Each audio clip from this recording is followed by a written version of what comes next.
Hello. Our featured author today is David Moshman.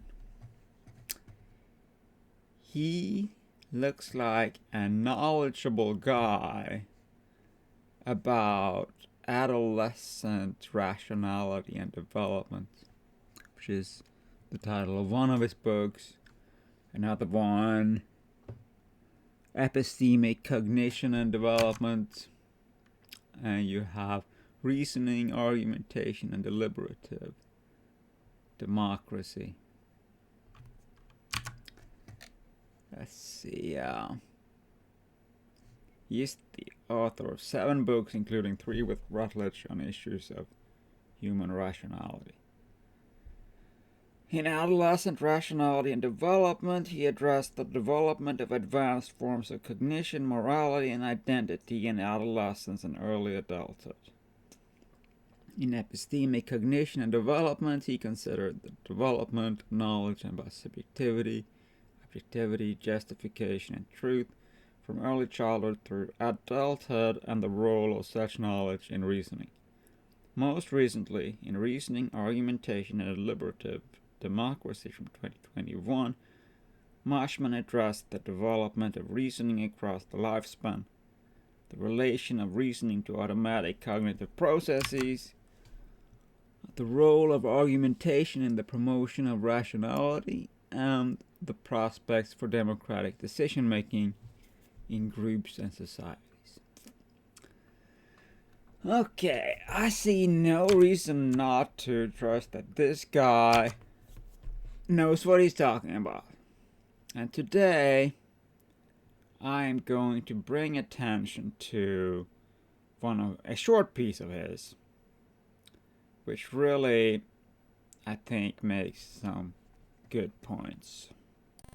So here is an article by Moshman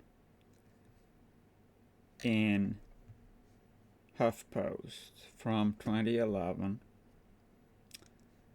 and it is titled "The Teenage Brain: Debunking the 5 Biggest Myths." A 2006 cartoon shows parents ordering their adolescent son to go to his room until his cerebral cortex matures. This nicely illustrates how we have come to think about adolescence. And yeah, I have to concede that this is a cultural myth or a cultural belief, a folk belief about the teen brain, that it's not finished, it's not developed. They are inferior, limited, retarded, however you want to put it. Although this isn't the expert consensus anymore, it is the folk belief, right? Still to this day. Specifically, the cartoon illustrates at least 5 assumptions about adolescents and their brains. 1. Adolescents are categorically different from adults. Adolescents are less rational than adults. Adolescent cognition and behavior are explained by their teenage brains.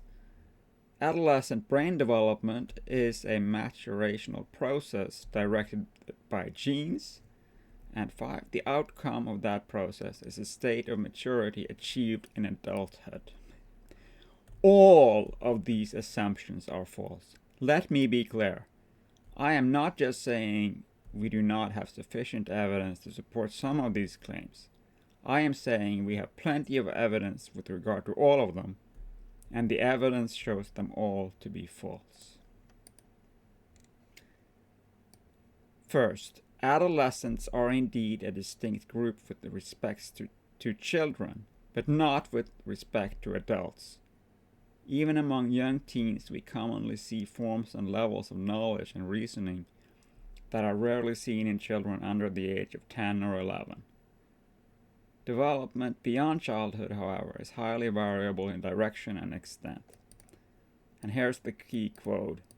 There are, to my knowledge, no forms or levels of knowledge, reasoning, or psychological functioning that are common in adults but rare among adolescents. Now, it should be clear that if you believe in these in such systematic differences, then that is just pure prejudice. Has no basis in fact.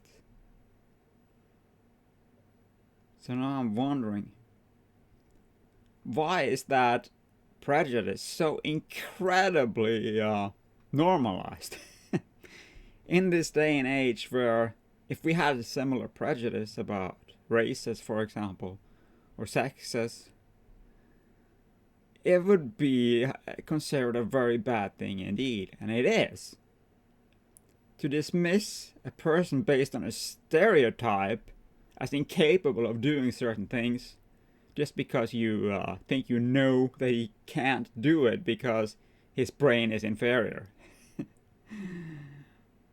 That is what we do to adolescents. It is prejudice that I don't participate in. Like Moshman, I don't believe in. I think he is right. I think it's stupid to be prejudiced and think that adolescents don't have the same psychological functioning as adults. There are no forms of psychological functioning that are common in adults and rare among adolescents. If that sinks in, then you have to quit a lot of prejudice that is normalized now, that the normies believe in. So they should take a hint from Moshman and quit believing their myths.